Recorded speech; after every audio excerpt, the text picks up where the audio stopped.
One जो है ना वो है which alkyl halide is most reactive toward SN1 reaction. बेटा क्वेश्चन में पूछा जा रहा है कि कौन सा अल्काइल हैलाइड जो है ना वो मोर रिएक्टिव है SN1 रिएक्शन में। तो methyl bromide, 1 bromopropane, 2 bromopropane, tertiary butyl bromide.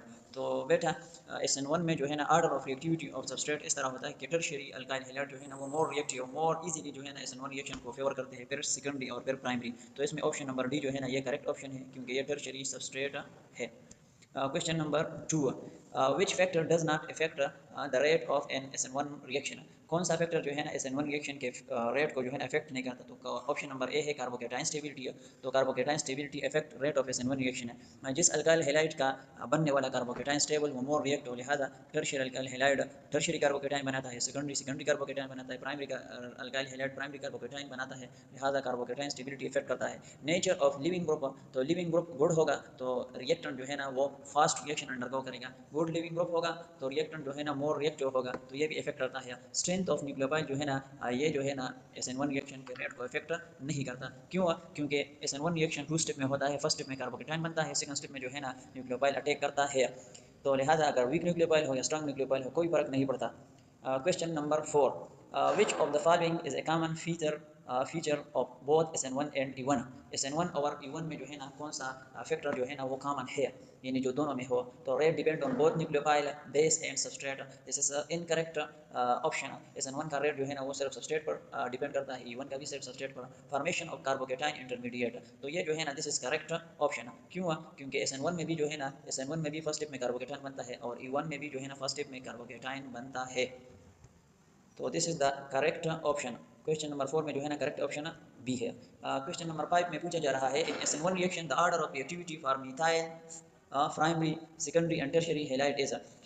SN1 reaction में methyl primary secondary tertiary halide की रिएक्टिविटी ऑर्डर किस तरह होगी? तो इससे पहले एमसीक्यूज में भी हमने डिस्कस किया, टर्शियरी हैलाइड जो है ना वो ऑर्डर में फर्स्ट नंबर पर है, फिर सेकेंडरी, फिर प्राइमरी और फिर मिथाइल। तो इसमें option number A is the correct option, tertiary फिर सेकेंडरी और फिर प्राइमरी। क्वेश्चन नंबर 6 में जो है ना विच of the following is best describe the SN1 product stereochemistry. SN1 में जो प्रोडक्ट बनता है तो स्टीरियोकेमिस्ट्री के लिहाज से क्या होगा? कंप्लीट इन्वर्जन होगा? नहीं है, क्योंकि न्यूक्लियोफाइल जो है ना सेकंड स्टेप में फ्रंट साइड से भी अटैक कर सकता है, बैक साइड से भी। तो अगर फ्रंट साइड से करे तो रिटेंशन, बैक साइड से करे तो इन्वर्जन, तो बोथ होता है। तो option number A B both are incorrect. Racemic mixture बनता है, रेसिमिक मिक्सचर मीन इसमें जो है ना बोथ इन्वर्जन और रिटेंशन और कॉन्फ़िगरेशन होता है, लिहाजा इनको रेसिमिक मिक्सचर कहा जाता है। तो option number C is the correct option. Question number 7, nitration और phenol with dilute HNO3 gives mainly. अगर हम पिनोल का नाइट्रेशन करें लेकिन हम डाइल्यूट HNO3 इस्तेमाल करें तो ये हमें कौन सा प्रोडक्ट देगा? तो सुन ले बेटा, पिनोल में जो है ना OH ग्रुप जो है ना OH group, this is ortho para directing group, ortho para directing group, लिहाजा ये जो है ना इनकमिंग इलेक्ट्रोफाइल को जो है ना आर्थो और पैरा पर मधु करेगा, लिहाजा आर्थो नाइट्रोपिनोल पैरा नाइट्रोपिनोल दोनों बनेंगे। तो इसमें option number C is the correct option. Question number 8 पर आते हैं, bromination of phenol in non polar solvent gives. अगर पिनोल का हम ब्रोमिनेशन करें तो कौन सा प्रोडक्ट मिलेगा? तो यही जो है ना अगर नॉन पोलर सॉल्वेंट हो CCl4 तो सिर्फ एक ही सब्स्टिट्यूशन होगा, यानी मोनो सब्स्टिट्यूटेड प्रोडक्ट आपका बनेगा, मोनो सब्स्टिट्यूटेड प्रोडक्ट बनेगा। तो इसमें option number A is the correct option, यानी आर्थो ब्रोमोपिनोल बनेगा या पैरा ब्रोमोपिनोल बनेगा। Question number 9, nitration of phenol with concentrated HNO3 gives. अगर हम पिनोल का नाइट्रेशन करें लेकिन डाइल्यूट के बजाय जो है ना कंसनट्रेटेड HNO3 हम इस्तेमाल करें तो फिर प्रोडक्ट जो है ना वो 2,4,6 ट्राई नाइट्रोपिनोल होगा, जिसको हम पिक्रिक एसिड भी कहते हैं। तो option number C is the correct option. Question number 10 को देखे बेटा, which of the following increases acidity of phenol. कौन सा ग्रुप जो है ना नीचे दिए गए 4 ग्रुप में से कौन सा ग्रुप जो है ना पिनोल की एसिडिटी को इंक्रीज कर देता है? तो कायदा ये है बेटा कि इलेक्ट्रॉन डोनेटिंग ग्रुप जो है ना, जो इलेक्ट्रॉन डोनेट करते हैं थ्रू इंडक्टिव इफेक्ट, वो जो है ना एसिडिटी को डिक्रीज कर देता है, और जो इलेक्ट्रॉन विड्राइंग ग्रुप है वो एसिडिटी को इंक्रीज करता है। तो अगर इस कायदे को देखा जाए तो यहाँ पर ऑप्शन नंबर ए में आप देखें नाइट्रो ग्रुप है, और नाइट्रो ग्रुप जो है ना this is electron withdrawing group, strong electron withdrawing group है, लिहाजा ये जो है ना एसिडिटी ऑफ पिनोल को इंक्रीज करेगा। क्वेश्चन नंबर 11 को देखें, the high reactivity of phenol towards bromination is due to. Phenol जो है ना मोर रिएक्टिव है, अगर हम इसका ब्रोमिनेशन करें या नाइट्रेशन करें या जो भी सल्फोनेशन करें तो पिनोल मोर रिएक्टिव है। इसमें रीज़न क्या है? तो यही रीज़न है कि पिनोल में जो है ना OH ग्रुप जो है ना वो आर्थो पैरा है, वो एक्टिवेटिंग ग्रुप है, वो बेंजीन रिंग की रिएक्टिविटी को इंक्रीज करता है by giving electrons to the ring. ये इलेक्ट्रॉन डेंसिटी को रिंग में क्या कर देता है? इंक्रीज कर देता है, जिसकी वजह से जो है ना रिएक्टिविटी भी इंक्रीज हो जाती है। क्वेश्चन नंबर 12 जो है ना ट्राइनाइट्रोपिनोल इज आल्सो कॉल्ड, तो अभी हमने पढ़ा इसको पिक्रिक एसिड भी कहा जाता है। क्वेश्चन नंबर जो है ना 13 में which of the following is more reactive towards nucleophilic addition. Nucleophilic addition में कौन सा मोर रिएक्टिव है? तो हमने ऑर्डर पढ़ा था कि फॉर्मल्डिहाइड, फिर अल्डिहाइड, फिर जो है ना एसीटोन। तो इसमें देखा जाए तो option number A is correct option formaldehyde यानी मीथानॉल। इसमें जो है ना कार्बोनिल कार्बन मोर इलेक्ट्रोफिलिक होता है, स्टीरिक हिंड्रेंस भी कम होता है और इसके साथ साथ जो है ना इलेक्ट्रॉन डोनेटेड ग्रुप भी नहीं होते, लिहाजा जो है ना कार्बोनिल कार्बन मोर रिएक्टिव होता है और मोर इलेक्ट्रोफिलिक होने की वजह से मोर रिएक्टिव बन जाता है। Question number 14 aldehyde are generally more reactive than ketone. Aldehyde ketone से मोर रिएक्टिव होते हैं, क्यों? तो यही रीज़न है, अल्डिहाइड और कीटोन की रिएक्टिविटी जो है ना वो दो चीज़ों से इफेक्ट होती है, स्टीरिक हिंड्रेंस और इलेक्ट्रॉनिक इफेक्ट। तो अल्डिहाइड में स्टीरिक हिंड्रेंस कम होता है, एक रीज़न ये है कि अल्डिहाइड मोर रिएक्टिव है। दूसरा जो है ना इसमें इलेक्ट्रॉनिक इफेक्ट कम होता है, इसकी वजह से जो है ना अल्डिहाइड में जो मौजूद कार्बोनिल कार्बन है वो मोर इलेक्ट्रोफिलिक होता है। तो आप देखें option number A aldehyde are more basic, ये गलत ऑप्शन है। अल्डिहाइड है स्टीरिक हिंड्रेंस और मोर पॉजिटिव कार्बोनिल कार्बन, तो option number B is the correct option in question number 14। Question number 15 को देखिए, which reagent is used for control oxidation of primary alcohol to aldehyde. Alcohol को हम जब oxidise करते हैं तो अल्कोहल जो है ना प्राइमरी अल्कोहल अल्डिहाइड, फिर अल्डिहाइड से carboxylic acid in the presence of strong oxidising agent KMnO4 और इसी तरीके से K2Cr2O7 यानी पोटेशियम क्रोमेट। लेकिन हम अगर PCC इस्तेमाल करें फिर पायराडीनियम क्लोरोक्रोमेट, तो ये जो है ना स्पेशल ऑक्सीडाइजिंग एजेंट है जो प्राइमरी अल्कोहल को सिर्फ अल्डिहाइड में कन्वर्ट करता है, ऑक्सीडाइज करता है। तो question number 16 ketone can be prepared by oxidation of. Ketone को हम बना सकते हैं बाय ऑक्सीडेशन ऑफ। तो अभी हमने पढ़ा सेकेंडरी अल्कोहल जो है ना अपॉन ऑक्सीडेशन ये कीटोन बनाता है और प्राइमरी अल्कोहल अल्डिहाइड बनाता है अपॉन ऑक्सीडेशन। तो secondary alcohol is upon oxidation give ketone, तो option number B is correct. Question number 17 reaction of aldehyde with alcohol in the presence of acid give. अगर aldehyde को हम treat करें किसके साथ? अल्कोहल के साथ, तो ये हमें कौन सा प्रोडक्ट देगा? तो बोथ देगा, एसीटल और हेमीसीटल दोनों दे सकता है। अगर क्या है, अगर अल्कोहल एक्सेस में है तो फिर एसीटल बनेगा और अगर अल्कोहल लिमिट में है तो फिर हेमीसीटल बनेगा। और बाकी जो है ना यहाँ पर एक्सेस और लिमिट की बात नहीं जिक्र नहीं है, लिहाजा दोनों प्रोडक्ट बन सकते हैं। Question number 18 hydrazone are form in aldehyde react with. Hydrazone जो है ना ये बनता है जब अल्डिहाइड जो है ना किसके साथ रिएक्शन करे? तो हाइड्रोजन जो है ना ये फॉर्म होता है जब अल्डिहाइड जो है ना हाइड्रोजन के साथ रिएक्शन करे। Hydrogen NH2NH2 this is called hydrogen.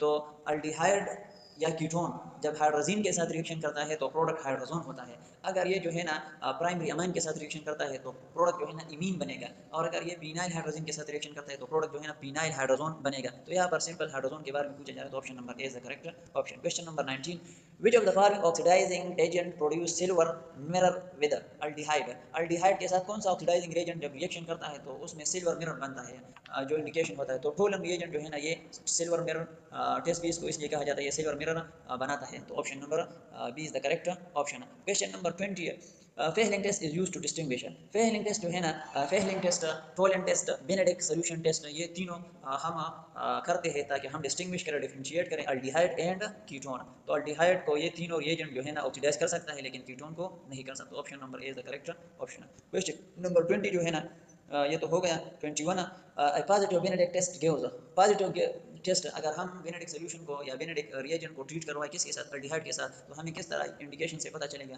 तो रेड प्रिसिपिटेट बनता है। Red precipitate of Q plus oxide is the indication of positive Benedict test. तो option number B is correct option. Question number 22 the reactivity order towards nucleophilic addition. Nucleophilic addition में कौन सा reactivity order correct है? तो अभी हमने पढ़ा formaldehyde, फिर अल्डिहाइड, फिर कीटोन। तो इसमें ऑप्शन नंबर जो है ना B is the correct option. B is the correct option. Question number जो है ना 23 the SN1 reaction rate depend on. SN1 reaction का जो रेट है ये किस पर डिपेंड करता है? तो only alkyl halide concentration, only nucleophile concentration, both alkyl halide temperature only. तो यहाँ पर जो है ना रेट ये जो है ना SN1 रिएक्शन इसका ऑर्डर ऑफ रिएक्शन जो है ना वो क्या होता है? फर्स्ट ऑर्डर होता है। तो ये सिर्फ अल्काइल हैलाइड के कंसंट्रेशन पर डिपेंड करता है। तो option number A is the correct option. Question number 24 which solvent best promote SN1। इनमें से कौन सा सॉल्वेंट जो है ना SN1 रिएक्शन को इजीली प्रमोट करता है? तो हमने कहा था कि SN1 रिएक्शन जो है ना ये पोलर प्रोटेक्ट सॉल्वेंट की मौजूदगी में होता है, तो water is the polar protic solvent. Question number 25 which is the best leaving group. इनमें से कौन सा लिविंग ग्रुप है जो आसानी सबस्ट्रेट को लीव कर सकता है? तो आयोडाइड। कौन सा? आयोडाइड। आयोडाइड ऊपर जो है ना नेगेटिव चार्ज। क्वेश्चन नंबर जो है ना 26, the reactivity order of alcohol towards CO bond cleavage with HX। Alcohol जब HX के साथ हाइड्रोजन एसिड के साथ रिएक्शन करता है तो अल्कोहल में जो है ना CO बॉन्ड ब्रेक होता है। तो अगर CO बॉन्ड ब्रेक हुआ तो इसमें बनेगा कार्बोकेटाइन। और जो है ना हमने पढ़ा था कि वो रिएक्शन जिसमें अल्कोहल का CO बॉन्ड ब्रेक होता है, CO बॉन्ड, तो उसमें जो है ना टर्शियरी अल्कोहल जो है ना वो मोर रिएक्टिव होगा, फिर सेकेंडरी और फिर प्राइमरी। और इसके बरक्स अगर अल्कोहल में जो है ना OH बॉन्ड ब्रेक हो जाए, OH बॉन्ड ब्रेक हो जाए जिसमें इंटरमीडिएट जो है ना क्या बनता है, अल्कोक्साइड, तो इसमें जो है ना अल्कोहल की रिएक्टिविटी फिर उलट हो जाती है, फिर इसमें प्राइमरी अल्कोहल मोर रिएक्टिव होता है।